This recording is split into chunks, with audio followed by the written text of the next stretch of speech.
bookmarks on crisis are not some advices or suggestions on what to do when in crisis.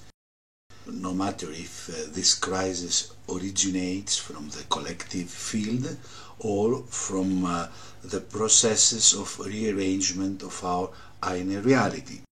They are basically some concepts that emerge from what was mentioned in all these notes and notebooks, and in this separate file I'm trying to summarize and to group them in a way together, and they may be useful just as points of reference, as possible directions of orientation, not exactly about what to do when in crisis, but how to see the crisis. It's about actually a perspective on crisis.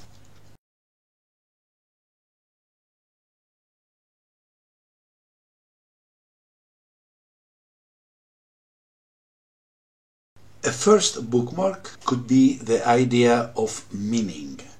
Meaning is absolutely necessary in life, for human beings at least, because without meaning emerges futility, and futility is of course a sense of death. And in crisis all meanings are lost.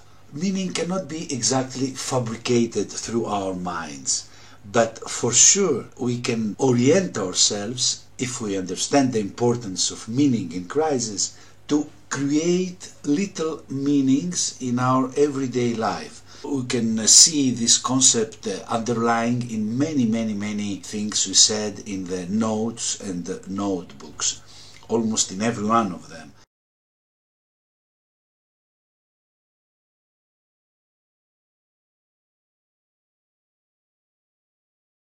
Meaning may arise if we develop little routines in crisis. Little routines can be very helpful.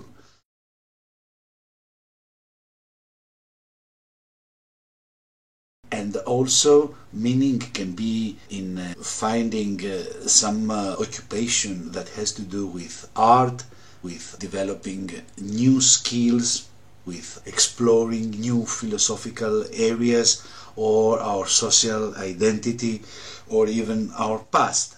Meaning means that I channelize somewhere my vital energy, no matter where. And this channelizing creates a kind of movement, because energy flows, and this movement brings a sense of life. So, meaning is a first very important concept in crisis. Another bookmark is the perspective in time ahead. In crisis we feel trapped in a loop of time. Crisis seems endless to us, that it will never end. And it is produce a sense of helplessness that we had in childhood, when we did not know what to do and how to deal, to cope with the various difficulties of aging. But it's important to keep in mind in crisis that crisis is a process, and as it came, it will culminate to a peak, to a top point, top area, period, and then it will withdraw. It will pass anyway, the crisis. So it's very important to keep in mind a kind of time perspective ahead. Crisis is a huge reorganization of all what makes me, myself. Something new emerges, something new will come out of crisis. Maybe it's not necessarily better, or it will not be full happiness, but still it's different from crisis. And then from that situation I can pass to the next, to the next, to the next. It's important to keep in mind that crisis is actually an overwhelming new coming. It's coming in big doses, the new, So it is overwhelming our experience in crisis, but still it is new, and it is a chance to affect the rearrangement of our different aspects of self. However, this perspective of the oncoming future should not be very, very, very distant, because when in crisis the changes are huge and we cannot exactly predict what will happen. And if we grasp from a distant future, disappointment may come. It's important to have in crisis a perspective of the oncoming close future, but not of the distant future. This is exactly why in crisis another bookmark could be that we do not take big decisions that may affect all aspects of our lives. Exactly because everything is in turbulence, everything is changing, everything is interacting. We don't have enough stability in the data we are gathering to think, to compare, to decide, to conclude.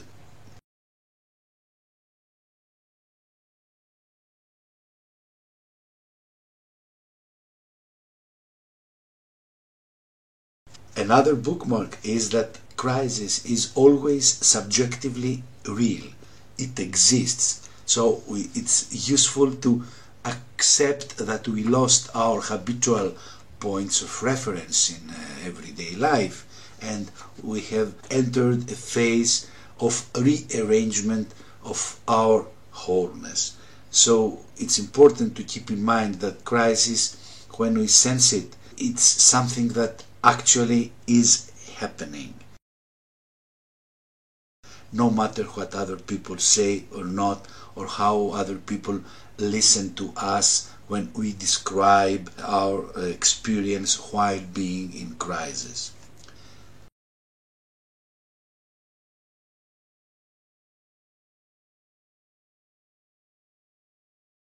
Another bookmark is that when in crisis, I have to remember that I am many other things. I've got a lot of other aspects of self than the suffering one, the process of crisis. Crisis is a very strong experience, so it tends to absorb all our being like a black hole, and we identify our wholeness with our suffering aspect of self. But a bookmark can be to remember that anyway I have more aspects of self than the ones experiencing the crisis.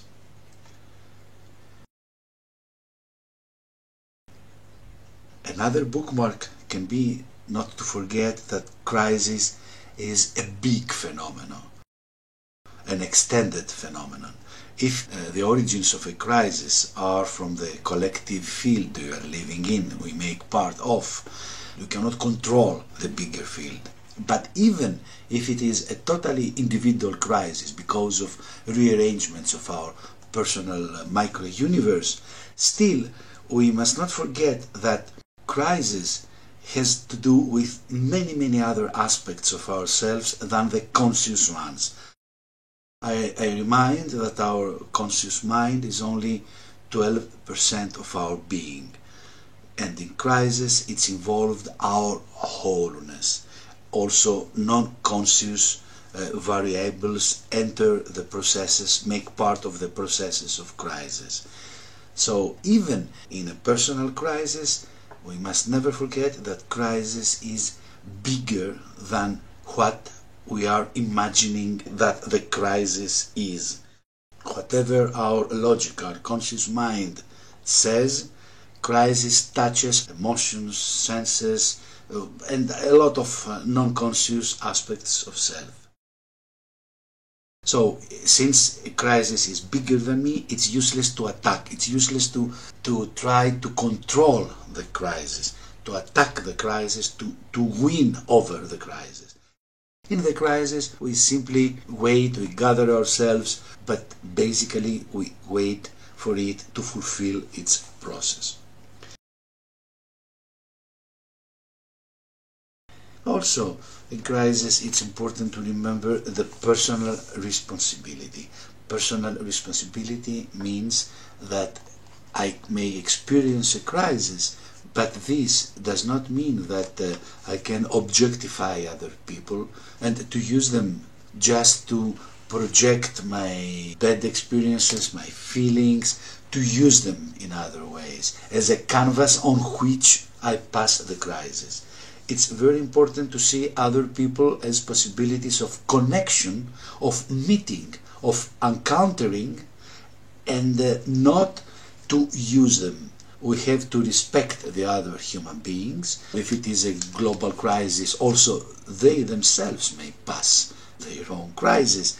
And even if it is just a personal crisis, the other person is not my doctor, is not my analyst, my therapist, I don't know what. It's not obliged to be used by me in order to pass the crisis. To ask for support is one thing, to use the others is another thing. One more bookmark is that the crisis, exactly because it touches my wholeness, I have to accept my wholeness. Sometimes I may become enthusiastic to fight in the crisis and see the hope and see the light in the end of the tunnel, and other moments I can be disappointed, in agony. I can even fall down. It's important to accept all kinds of feelings. In this sense, it would not be at all functional to become obsessed with positive thinking, to develop smiling, positiveness, forced optimism, to grasp always from hope, to see the good, the light, the end of the crisis. No, because my wholeness also has aspects that feel agony, frustration, they are lost, and produce what are called the negative feelings. Vagueness and foggy mood and also a sense of confusion, it's normal to happen in crisis. Otherwise, it would not be named a crisis. In crisis, it's like diving naked into cold water. If we dive in water, we will be wet. So if we dive in crisis, we will be confused.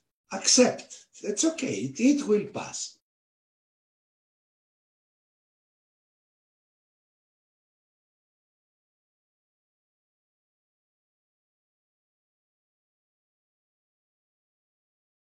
Another very, very important bookmark on crisis is time.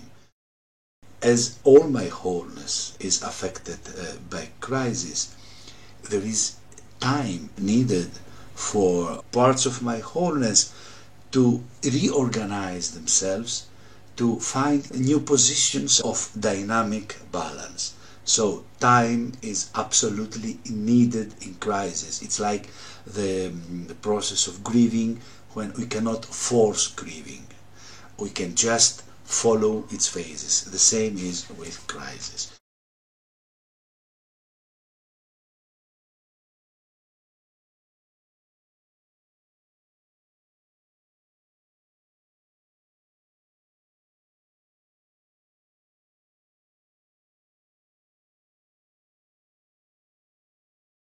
Of course, it helps very much self-awareness, enriched self-awareness in crisis, to understand better the origins of my different feelings. I feel chaotic, I feel lost.